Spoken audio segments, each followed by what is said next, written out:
জালেমের বিরুদ্ধে sword of justice, ইনসাফের তরবারি সবসময় মুসলমানকে সমুন্নত রাখতে হবে। যদিও বা পশ্চিমা বিশ্ব জিহাদের নাম শুনলে তাদের চুলকানি হয়, সন্ত্রাসের গন্ধ খোঁজে, অথচ আমরা লক্ষ্য করলে দেখতে পাই পৃথিবীতে কোনো মারণাস্ত্র কোনো মুসলিম বিজ্ঞানী আবিষ্কার করে নেই। মুসলিমরা আবিষ্কার করেছে অ্যালগরিদম, লগারিদম, ফিজিক্স, কেমিস্ট, মহাকাশ বিজ্ঞান। আব্বাস বিন ফিরনাস মহাকাশ বিজ্ঞানের জনক, আবুল কাসেম জাহরাবি চিকিৎসা বিজ্ঞানের জনক, ইবনে খালদুন রাষ্ট্রবিজ্ঞানের জনক। কোন একটি মাস ডিস্ট্রাকটিভ উইপন, প্রবল মারণাস্ত্র যা মানুষকে ধ্বংস করে, একটি জিনিসের আবিষ্কারও কোন মুসলিম বিজ্ঞানীর হাতে হয়নি। মুসলমান যা দিয়েছে পৃথিবীকে, মানুষকে কল্যাণ দিয়েছে, সফলতা দিয়েছে, সমৃদ্ধি দিয়েছে, শৃঙ্খলা দিয়েছে, বিশ্বের মানুষকে উপকার ছাড়া মুসলিম বিজ্ঞানীগণ কিছুই দেয়নি। সন্ত্রাস ও জিহাদ এক জিনিস নয়।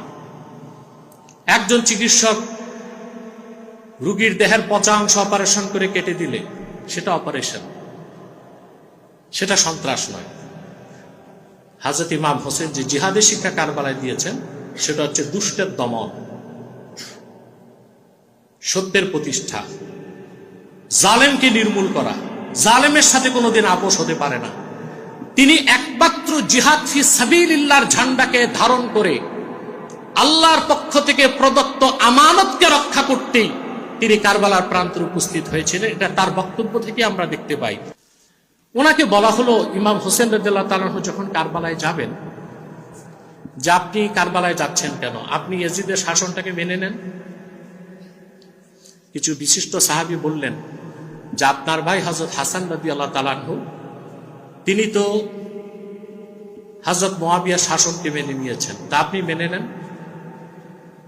ইমাম হোসেন জবাব দিয়েছেন, ইন্নী লা আরজু আন ইউতি আল্লাহু আখি আলা নিয়্যাতি ফি হুব্বিহিল কাফফা।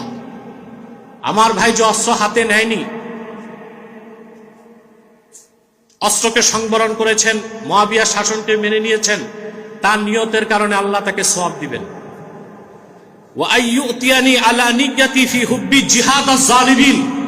আর আমি এই পৃথিবীর কুখ্যাত জালেমদের বিরুদ্ধে মুসলিম জাহানকে জালেমদের শাসন থেকে রক্ষা করার জন্য জিহাদের পথে যাচ্ছি, আমার নিয়ত অনুপাতে আল্লাহ আমাকে পুরস্কার দান করবেন।